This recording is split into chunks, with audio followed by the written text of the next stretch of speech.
So I'm James Dunford from Quantcast Outdoor. I look after our inbound digital marketing channels, so that's things like search, social, display, affiliates, and driving traffic to the website basically.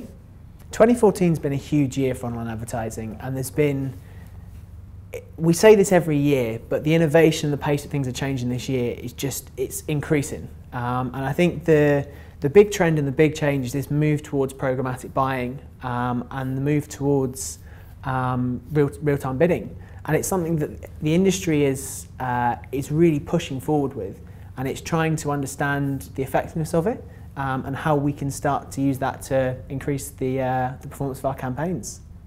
Technology suppliers are really pushing this industry forward, and to be honest, from a brand's perspective, we're trying to keep up. But it's the way that they're driving things forward, it's the competitive ecosystem that they're providing, is that they're constantly trying to improve. Engineers who are developing this tech, who are far, far smarter than some of us marketers, okay, not all of us marketers, but some of us, are really driving things forward. And I think you've then got some awesome agencies that are in there as well.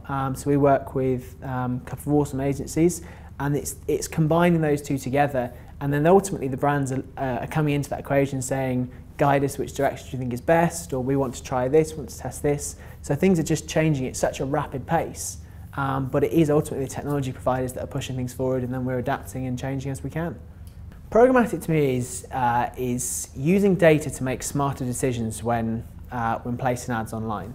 Now that could be across so many channels. That could be across video, it could be across social, it could be across traditional display, it could be pre-targeting, retargeting, and it's really taking the data from all the different sources that you've got, whether you've got them through retargeting, whether you've got them through prospecting, through social, combining those data and giving them to effectively an algorithm to make an intelligent decision of whether to display an ad or not. I think that's it in its simplest terms. And what gets me is it's so quick in the way it does this. So it has all this data, it processes it all, and then decides whether to display that impression or not. And it's a smarter way of doing things. It's effectively, we're looking at thousands of individual factors and making an ad highly relevant for that individual who's looking at it. And that's why it's really exciting. Marketing to a consumer can be invasive, regardless of how it's done. It could be through, whether it's you're on YouTube and you want to watch a video, but you've got someone at the start doing something silly to try and attract your attention as an ad, whether you're reading a newspaper, a magazine, or whatever it is. And by being relevant, we can integrate into their lives more effectively and become, advertising in its best form should be useful and relevant. So it's taking away from that annoying factor, and it means that rather than displaying a bunch of irrelevant information, we can display them relevant information. And I know from personal experience, there's a lot of people that worry about the data that companies have on us now. But as far as I'm concerned, if I give to you all that data, as long as you are using it effectively, to personalise the experience to me, then that's absolutely fine, because it means that I'm going to see relevant ads at the right time in the right place. If I'm looking for a flight, then by all means show me a flight, the airline I've booked with before, on the site I've booked before, because I know and trust that. And for me, that's far more relevant. So I think it's really changing the way everything works, and it's going away and being more granular with what we do with display advertising and ultimately all advertising.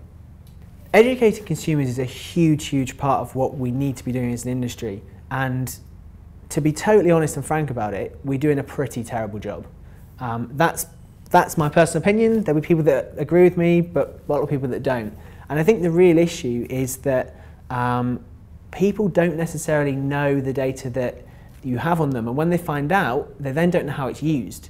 And really finding out how it's used and what it's used for, if we actually tell consumers that the data we have on what you've purchased or what you've bought in the flight example is actually just to enhance the experience next time, then that's fine, because you're not selling it on to anyone, you're not selling on details, you're not doing anything to harm them, you're actually trying to make it more relevant for them.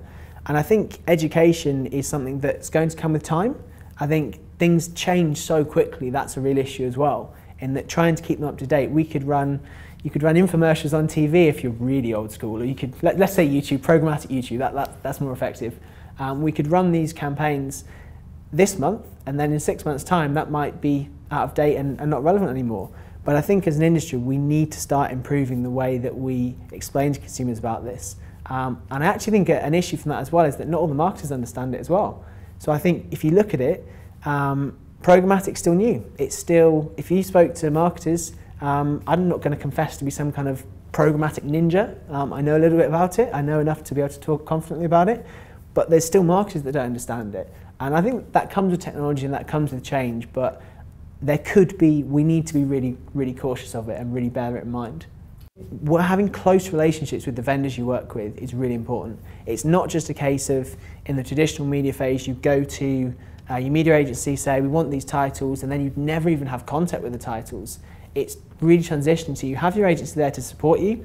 Not everyone does, but I still think it's a really valuable place to party to have involved.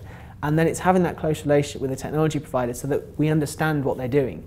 And actually, once you understand it, the fundamentals, you don't need to know how their algorithm works or how they're taking in 30 petabytes of data a second or whatever. It's just about having that knowledge and that foundation knowledge, and even to educate the rest of the organisation. Multi-device usage is a huge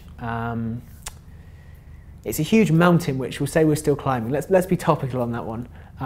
It's one that I think the key point is that we still can't quite link them together, and whether that's because people will have multiple computers, multiple tablets and mobiles, whatever it is. And I think it's one that we focus so much, especially in digital, on the attribution and how we look at each channel, that we've almost gone down the path where we can't go back, and we feel like we have to measure and attribute everything. And I think that's negatively affecting the industry. We know that click-through rates on mobile and Facebook across the industry are higher. We know that desktop conversion rates are higher. So if you were looking for revenue, you'd say, well, I know, let's just turn all our mobile ads off and let's just all run it on desktop. But then the conversions might be higher on desktop because they've looked at the product on their mobile, because they've browsed it on the mobile, because someone sent them a link on Facebook, or whatever service it is. And I think things are changing so quickly that we have to be a bit cautious. We've got to remember that 20 years ago, when we still all did print advertising, television advertising, measurement was a very different thing. We might run a study every 6 months or 12 months to look at our brand impacts, etc. But that's still where more ad budget goes. And if you try and get someone to justify it to you, they would say, oh, we can see this data or that. But arguably, the data they have is minuscule in comparison to what we have. And we've gone so far down that road of attributing everything to every channel that we need to be a little bit cautious and almost take a leaf out of their book and say that some of this we have to base it on modelling, and then the final part we base it on gut feel and gut instinct and what we know our customers are interested in. Measurement across digital channels is a really interesting question, and arguably a conundrum we have, because we've had this shift from where we couldn't measure things offline arguably, and now online we have so many metrics and so many things to look at that I think we can sometimes get really carried away. And you can say that you get a report and you can look at all these different factors, but for example, that doesn't take into account the branding impact. Maybe you've run this campaign, you've seen X amount of sales, you've seen X amount of conversions or whatever, but you're not looking at the brand impact. And I think what we need to start doing is using that data certainly to inform us, certainly to aid us, but I think we need to be careful that it doesn't 100% account for decisions. And we need to sometimes look at the other sources of information we've got that we know from internal teams and from other reports and everything you've got, and sometimes go back to being a marketer and say, actually, we feel this is going to work, let's run a test. We can run these tests, but we have to be careful that we rely on this data because it's not always accurate. I booked a flight last week. First of all, I checked out the Skyscanner on my phone, saw which was the cheapest price and which airport to go from. I then checked out the EasyJet website on my tablet while I was on the train, and I ended up booking it on my work computer by going straight to the EasyJet website.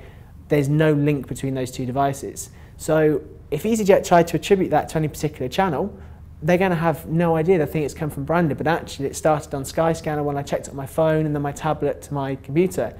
And that's very, very challenging to ever measure, and we have to be careful that we don't try and base things just on the data we have. Use the data to make informed decisions, but also use your gut instinct and what you think is going to work as well. And we can still test these things.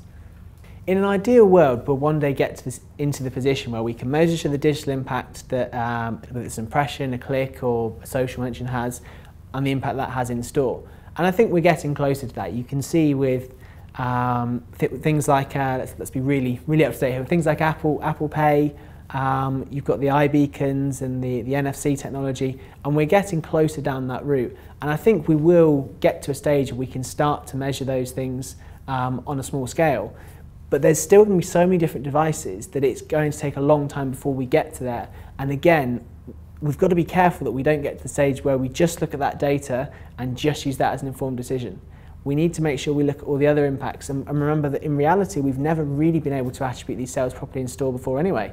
So we need to, yes, it's going to help us and we're going to be able to make informed decisions on it, but again, we need to be careful and maybe use it as a model to then base further decisions and further measurement on.